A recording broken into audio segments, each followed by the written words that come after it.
On ne s'est pas enchaîné sur le Big Book of Madness? On est dimanche, la boutique est fermée. Ah, puis ça va pas nous tuer de jouer à autre chose pour une fois, les balais attendront. Vous voulez pas nous expliquer ces histoires de balais? Non. Ok... Et sinon, on joue à quoi? Terraforming Mars? J'ai pas 6 heures.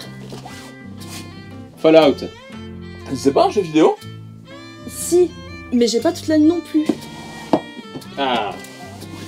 Mage Knight? Il se fout de ma gueule ou il a vraiment un problème avec la durée des jeux? Bah, sinon... Ah. J'ai un scénar de JDR. Oh! J'ai pas ton temps, je bosse demain! Oh, bon bah ça va. Non, sinon j'ai ça. C'est quoi? Un nouveau jeu. On me l'a donné en festival pour que j'en parle dans un épisode. C'est quoi ça? Le cri d'agonie du 4e mur. Si tu as fini avec ta maçonnerie scénaristique, tu nous expliques? Elle est où la notice? Bah, dans la boîte. Le jeu est neuf. Ouais, vous pouvez pas la perdre systématiquement non plus.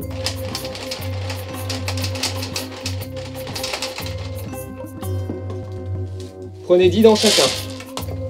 Et 5 cartes. C'est une dent ça? Non, ça c'est un bout de plastique blanc. Maintenant, soit je fais une énième blague politique sur les 100 dents, soit tu ouvres tes chakras et tu verras que c'est des dents. Des dents?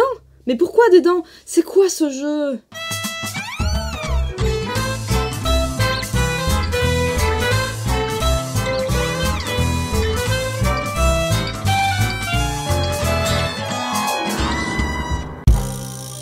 Avec leur peau verte approximative et leur tempérament mesquin et superstitieux, les gobelins ont bâti une société basée sur la méchanceté et les traditions violentes. C'est un jour funeste au royaume gobelin. Le bon roi s'est étouffé durant le banquet rituel du dimanche. À l'annonce de la nouvelle, cet ancien peuple fait appel aux lois séculaires de la succession gobeline, dans laquelle les augures prennent une part importante. Le taux d'illettrisme de cette civilisation avoisine les 98,7%. C'est la coutume orale qui s'applique finalement. Celle-ci peut être résumée selon un principe très simple. Il suffit de demander et c'est pas facile quand t'as plus de dents.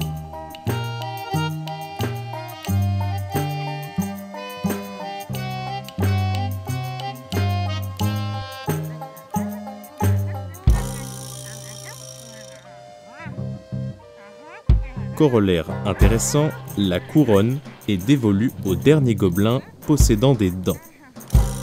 Ne restent à la fin que les plus, disons, vigoureux chefs gobelins dans la course.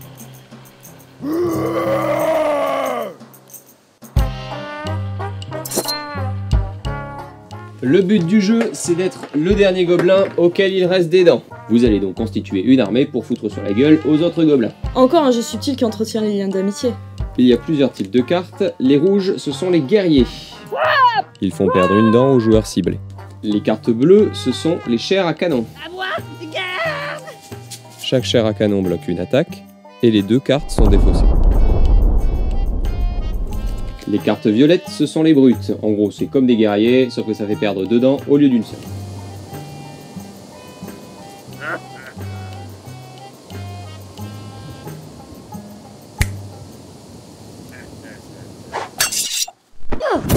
Les chiens à canon peuvent bloquer les brutes comme les guerriers, ce qui est plutôt judicieux puisque les brutes cognent plus fort que les guerriers. Ça, c'est un super gobelin. Il est bleu et rouge à la fois parce qu'il peut à la fois attaquer et défendre.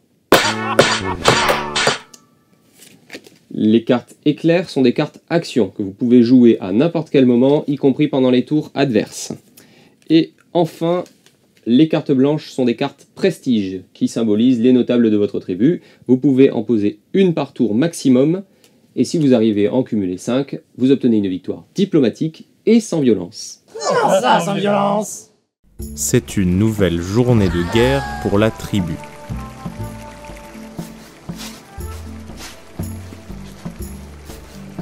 Déployez les guerriers! Et des brutes aussi! Plein de brutes!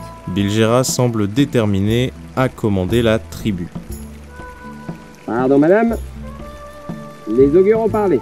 Le temps est à la défense et à la diplomatie. Ah non, tu ne peux jouer que les cartes de la couleur de ton dé, donc en l'occurrence soit bleue, soit blanche, ni guerrier, ni brut. Ah, mais je vais attaquer. Bah, tu peux faire une offrande au dieu. Né. Tu sacrifies une de tes dents pour choisir la face de ton dé. Sinon, je peux jouer une carte éclair. Ah oui, là, il n'y a pas besoin de dé pour ça. Parfait.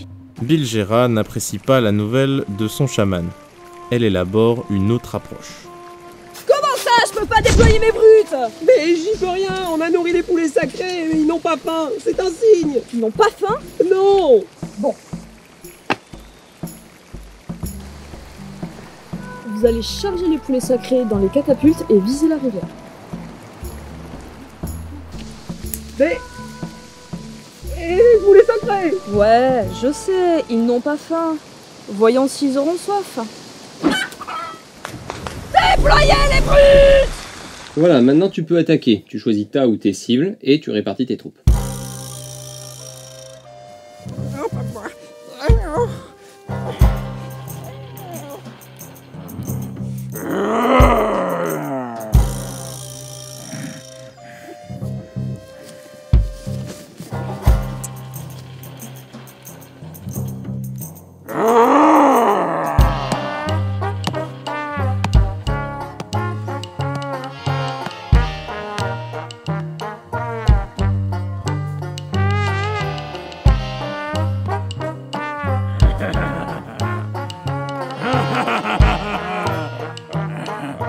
Je t'attaque. Hein? T'es au courant que l'arrogance ça commence à partir de 1m80 quand même? Ben ouais. Mais lui, il peut se défendre, il a un des bleus, pas toi. Stratégiquement malin. Bah, phase de défense, tu pioches une carte et tu peux lancer ton dé.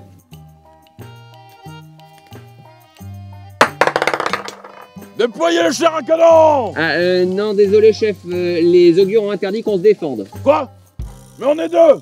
Et ils sont 3500! Alors non, en fait, ils sont 6 en comptant le chef. J'ai l'air de savoir compter! Ah oui, non, mais bon, dans ce cas, tu peux faire une offrande. En sacrifiant une dent, tu peux choisir la face de ton nez. C'est pas ce qui est écrit. Ah oui.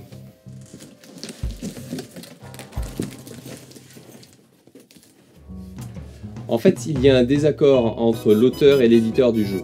Sur la notice, il est écrit que vous ne pouvez pas dépenser un point de vie pour choisir la phase du dé en phase de défense. Alors qu'en discutant avec Arthur Vieno, l'auteur du jeu, il vous dira que vous avez tout à fait le droit de dépenser un point de vie pour choisir la phase du dé. Du coup, il faut vous mettre d'accord en début de partie, soit à l'amiable, soit en arrachant les dents de ceux qui ne sont pas d'accord avec vous.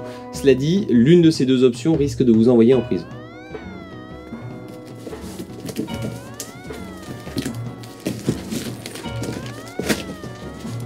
Bref, disons que vous pouvez choisir.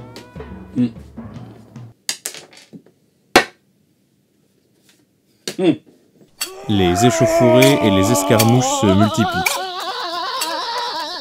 Les trois chefs assument vaillamment leur fonction de leader. Patron! Patron! Oui, Les augures prédisent qu'il faut passer à l'attaque! encore. Les offrandes deviennent plus fréquentes, jusqu'à ce que, finalement, Oh, ton chaman m'a pété une dent! J'y peux rien, c'est mon seul guerrier. Ouais, mais je vais te présenter le mien! ouais, à la technique, il faudrait récupérer le pied de lumière. Jean-Mi, ton micro est branché! C'est vous qui avez utilisé le code signal? C'est moi. La crotteuse? C'est toi? Bah, t'es pas mort? Oh, les arts! Je t'avais pas reconnu! Je t'ai bouché les gobes! Bah, et je tape dessus? Et toi? Pareil! Contre toute attente, Gros Gobs était en fait un orc. Bon, je joue à Discord sur toi. Et là, toutes tes cartes sont détruites, sauf les blanches. Et je t'attaque avec 2 brutes et un super gobelin. Eh bien, j'utilise mon guetteur pour piocher 2 cartes. Ah! Eh ben, j'utilise le dragon.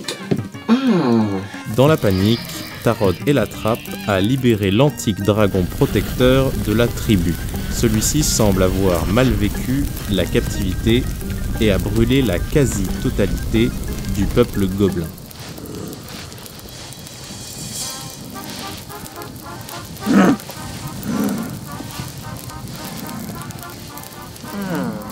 Tout n'est pas perdu. Il reste encore les meilleurs d'entre nous. Ouais, une chance que les augures nous aient avertis de ce cataclysme. Averti, certes, Mais il faudra demander au guetteur. Pourquoi est-ce qu'il ne l'a pas vu arriver? Ah. Ouais.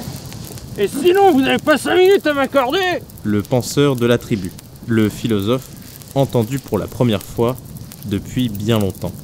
D'après les textes, il est possible de désigner un nouveau roi si 5 notables se mettent d'accord sur un prétendant. Bon, alors, d'abord, je refais ma main. Je relance mon dé.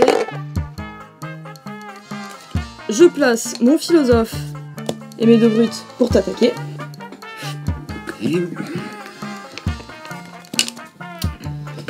Eh bien, je joue une chair à canon. Alors non, parce que je joue mon indécis qui te fait relancer ton dé.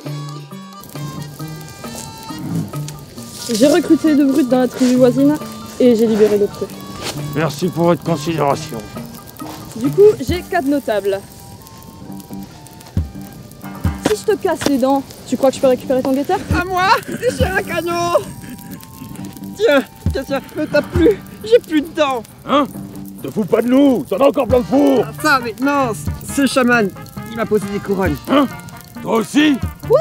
Tu leur as posé les couronnes aussi? Eh bah oui, j'allais pas laisser toute la tribu baver. Et puis, vous savez combien je me fais de pièces d'or à chaque dent réparée? Puisqu'on parle de dents, on a décidé que Bilgera serait notre chef à présent. Quoi? Mais pourquoi pas moi? Ben, elle m'a libéré. Lui, c'est pas un gobelin. Et toi, t'as libéré le dragon et détruit la tribu. Ah, vu comme ça... Ainsi donc, Bilgera devint reine des cendres du peuple gobelin. Grâce à l'appui des notables, une nouvelle ère de prospérité s'ouvre pour les survivants. Dans notre prochaine édition, partez à la rencontre des dragons et de leur extraordinaire puissance scénaristique pour conclure n'importe quelle intrigue dans la précipitation.